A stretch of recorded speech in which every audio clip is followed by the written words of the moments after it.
ये बाइक यहाँ पर खड़ी हुई है और ये पूरा एक कंपाउंड है जिसमें तमाम बाइकें खड़ी थी, जिसको आग लगा दिया गया। पेट्रोल बम का इस्तेमाल कैसे किया गया, ये देखिए, ये स्प्रे की बोतल है, ये देखिए, ये स्प्रे की बोतल है और आप इसको देखेंगे ये पूरे तरीके से काली हो चुकी है। बताया जा रहा है कि स्प्रे से जो केमिकल निकला उसमें आग लगाई गई और उसके बाद इसको फेंका गया उन सभी जगहों पर जहां पर बड़ी संख्या में ज्वलनशील पदार्थ थे। लेकिन उससे पहले क्या किया गया, उससे पहले आप ये स्कूटी देख रहे हैं, इन सभी के जो टैंकी है उसको लीक किया गया। पहले बाइकें तोड़ी गई, उसमें से पेट्रोल टैंक है उसको लीक किया गया और उसके बाद स्प्रे की बोतल को तोड़कर उसमें आग लगाकर उसको आगे फेंका। लेकिन दूसरा सबसे बड़ा सबूत जो हमें यहाँ मिला, ये देखिए, ये जूट के बैग है, अमूमन बोरी हम इसको बोलते हैं।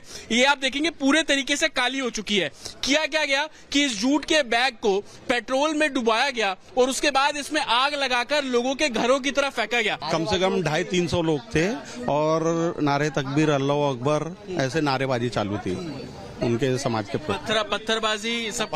यही जो मकान टूटे हैं अभी हंसापुरी में, रोड चौड़ा होने के लिए मकान तोड़े गए, तो वही ईंट पत्थर जो मिला उनको वही बरसा रहे थे घरों पे। इसको तोड़े, अंदर घुसने की कोशिश की गई है, गाड़ियां थी, गाड़ियां निकाल के जलाई गई है, यहाँ पे गाड़ी थी, यहाँ थी, सारी गाड़ियां जलाई गई है। उनने पूरा दरवाजा तोड़ के पूरी गाड़ियां बाहर निकाल के पूरी जलाए, उन लोगों ने पूरा टेबल जलाए, अंदर में जितनी पट्टी उगर थी, जब बैंडेज उगर था, सब उन्होंने जला के पूरा फेंक फाक के फिर उस तरह से वो आगे बढ़ के यहाँ आगे आग लगाते हुए गाड़ियों को चले गए।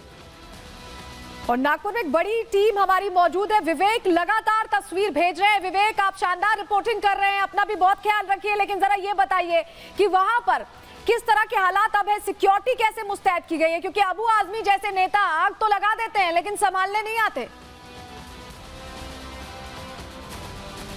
बिल्कुल, बयान देने वाले कभी नहीं आते और जिन्होंने बयान दिया वो मुंबई में जाकर बैठे हुए थे। लेकिन यहाँ जो हालात बने वो कल की तस्वीरें हम आपको बता रहे हैं। अजान हो चुका है और ये वो मस्जिद है जिसका दरवाजा हम आपको दिखा रहे हैं और इस दरवाजे से ऊपर लोग जा रहे हैं। कल की जो घटना घटी थी उसी जगह पर, उसी स्पॉट पर हम खड़े हैं और इसकी गवाही जो है 58 नंबर, 59 नंबर, 60 नंबर, 61 नंबर और 62 नंबर पिलर इसकी गवाही दे रहे हैं।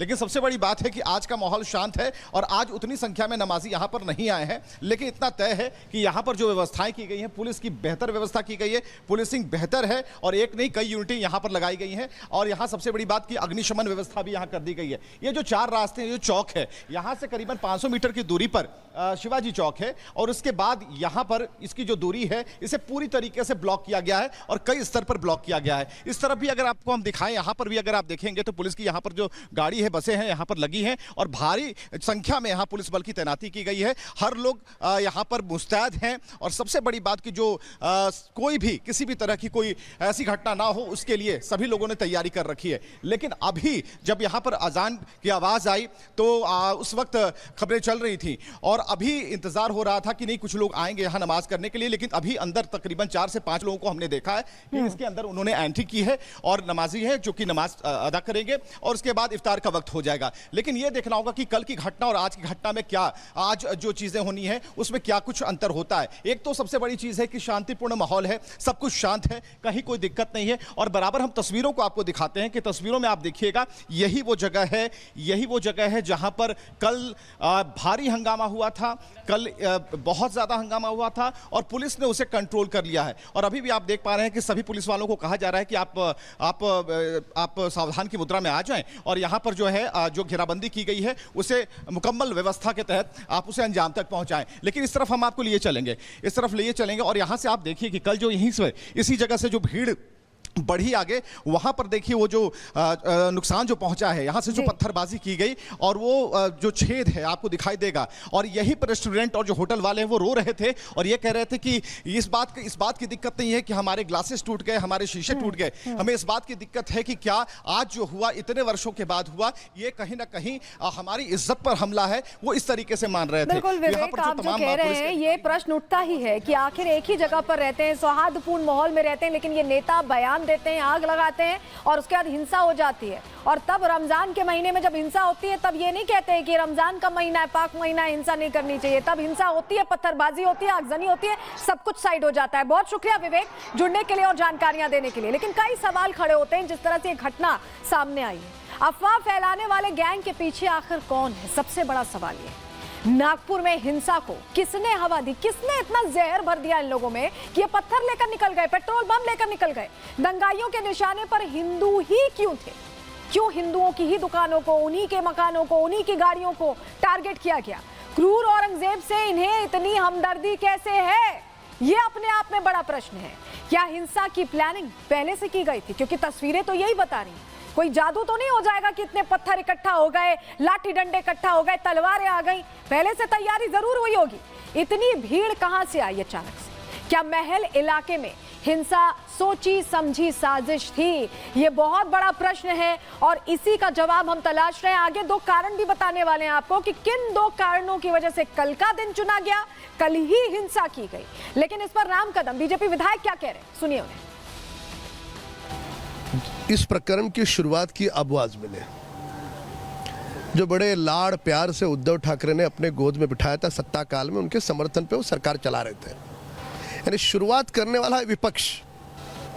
और कि नागपुर में घटना घटी तो वहां पथराव करने वाले उबाटा के कार्यकर्ता, उद्धव ठाकरे के, कांग्रेस के, शरद पवार गुट के कार्यकर्ता पथराव कर रहे थे। क्या काम था उनका वहां पर? यानी जो सरकार अच्छे से काम कर रही है उस सरकार को बदनाम कैसे करे, ये सोची समझी इनकी षड्यंत्र के तहत साजिश थी।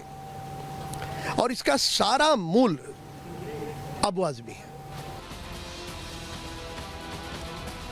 वही आपको बताएं, बीजेपी विधायक प्रवीण दत्त के मिलने पहुंचे उन घायल पुलिसकर्मियों से जिन्हें इस पूरी घटना में निशाना बनाया गया था। उनके साथ भी हमने बातचीत की। उन्होंने क्या कहा, सुनवा रहे हैं। हिंदू समाज के घर जलाना, उनकी ये जिस रास्ते पे हम खड़े हैं ना, उस रास्ते पे दोनों समाज की गाड़ियां पार्क है, दोनों की जली हिंदू समाज की। इस रास्ते पे दोनों समाज के घर है, 50 इस गली में दोनों समाज के घर, इस गली में जलाए गए पेशने जी का, हरडे जी का, शिरके जी का, दुरुक्कर जी का। इसलिए ये वेल प्लान्ड है। क्या सबूतों को नष्ट करने की भी उनकी हाँ, पहले उन्होंने, मैं अभी हंसापुरी बस्ती से गए, आप जाइए वहाँ 50 सीसीटीवी कैमरे पहले तोड़ दिए, 50। और वो बस्ती इससे भी घनी बस्ती है जहाँ हिंदू मुस्लिम एक साथ रह रहे 100 सालों से। 2 दुकान हिंदुओं के, उसके बाजू में 2 मुस्लिमों के, हिंदुओं के जले, मुस्लिमों के नहीं जले। 2 ठेले हिंदुओं के जले, बाजू में 2 ठेले मुस्लिम समाज के हैं, वो नहीं जले। ये वेल प्लान घटना है, आपस में झगड़ा लगाने वाली घटना है। दोनों समाज का पवित्र महीना है, गुड़ी पाड़वा आ रहा है, रामनवमी है, हिंदू समाज का पवित्र महीना चल रहा है रमजान, इसमें खलल डालने के लिए। और दूसरा, नागपुर ये संघ का ये है मुख्यालय है, 100 साल पूरे हुए। इस बारे में कुछ करने की कोशिश कोई कर रहा है क्या, ये भी चौकसी माननीय पुलिस विभाग करेगा, मुझे विश्वास है। और इसमें से सच बाहर आएगा। लोग बुलडोजर कार्रवाई की मांग कर रहे हैं, योगी मॉडल आए, इस तरीके की बातें कर रहे हैं। हमारे सीएम पर, गृह मंत्री पर, माननीय देवेंद्र जी पर विश्वास है। वो सारी उचित और कड़क कार्रवाई करेंगे, ऐसा मुझे विश्वास है। अबू आजमी का एक बयान आता है और उसके बाद पूरा औरंगजेब फैन क्लब एक्सपोज हो जाता है। एक्सपोज हो जाते हैं वो दंगाई भी जो शहरों में छिपे हुए हैं और नागपुर में हिंसा भड़काने की साजिश में लिप्त पाए गए। रिपोर्ट आपको दिखा रहे हैं।